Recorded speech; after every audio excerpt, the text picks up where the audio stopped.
Gürcüstan Mədəniyyət Nazirliyinin və Kreativ Georgia təşkilatının dəstəyi ilə həyata keçirilən layihə çərçivəsində Yaponiya nümayəndə heyəti Marneuli bələdiyyəsinə səfər edib. Səfərlə əlaqədar olaraq Marneulinin meri, onun müavini və Mədəniyyət Mərkəzinin direktoru nümayəndə heyətinin üzvləri ilə işgüzar görüş keçiriblər. Orada Yaponiya tərəfinin səfərinin məqsədi və Gürcüstan ənənəvi rəqs mədəniyyətinin öyrənilməsi ilə bağlı məsələlər müzakirə olunub. Tərəflər həmçinin gələcək əməkdaşlıq imkanlarını və mədəni mübadilə perspektivlərini müzakirə ediblər.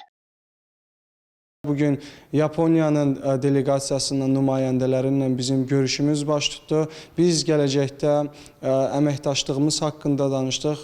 Gürcüstanda var olan mədəniyyətin, rəqslərin popularizasiyası haqqında biz söhbət elədik. Bu bizim üçün çox vacib bir məqamdır.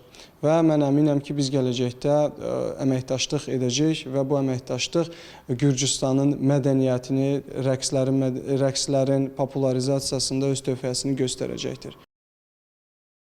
Marneuli ilə bağlı biz bir çox aspektlərdə əməkdaşlıq edə bilərik. Çünki bura çox millətli, çox mədəniyyətli mərkəzdir. Bura yəqin yeganə şəhərdir ki, Azərbaycanlı, Gürcü və Erməni birlikdə Gürcü rəqsini ifa edir. Marneulidə Gürcü mədəniyyəti ilə yanaşı başqa xalqların da mədəniyyəti qorunub saxlanılır. Bu isə yalnız Gürcüstan üçün deyil, dünya üçün də nümunədir. Mədəni dialoqlar nə qədər çox olarsa, şəhər və ölkəmiz də daha çox inkişaf edər. 3 gün əvvəl Yaponiyadan gəldik. Bu müddət ərzində bir çox insanla tanış olduq, müsahibələr yazdıq, yeni insanlarla tanış olduq.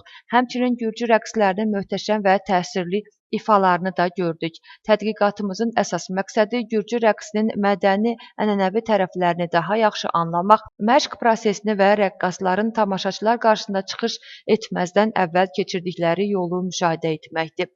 Biz rəqsin canlılığını, hərəkətin dərinliyini və xoreografiyasını öyrənirik. Bu xüsusilə Gürcü ənənəvi rəqslərində özünü göstərir, ölkənin mədəni kimliyini təmsil edir. İnanırıq ki, teatr və rəqs sahəsindəki bu cür ənənələr həm Avropada, həm də Yaponiyada böyük əhəmiyyət kəsb edir. Bu bizim Gürcüstana ilk səfərimizdir.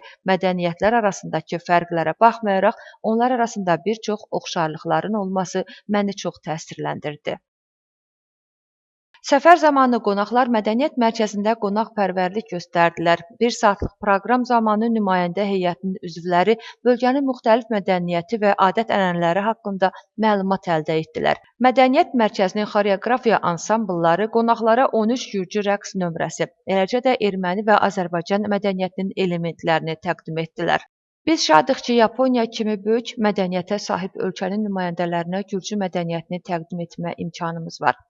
Ümid edirik ki, Gürcü rəqsləri və mədəniyyəti onlarda xoş təəssüratlar yaradacaq və vətənlərinə yaxşı təəssüratlarla dönəcəklər. Onlarla əməkdaşlığımız davam edəcək. Bizə də imkan veriləcək ki, Yaponiya mədəniyyəti ilə tanış olaq. Yaponiyadan qonaqlar gəlib, onlar universitetin lektorları və professorlarıdırlar. Gürcü mədəniyyətini və müxtəlif bölgələrin rəqslərini 13 nömrə ilə nümayiş etdik. Düşünürəm ki, qonaqların xoşuna gəldi. Nümayəndə heyətinin səfəri Gürcü xoreografiyası və ənənəvi rəqsinin dərindən öyrənilməsini hədəfləyir. Yaponiya tərəfi Gürcüstanda davam edən məşq prosesini, xoreografiya texnikalarını və mədəni xüsusiyyətlərini öyrənir.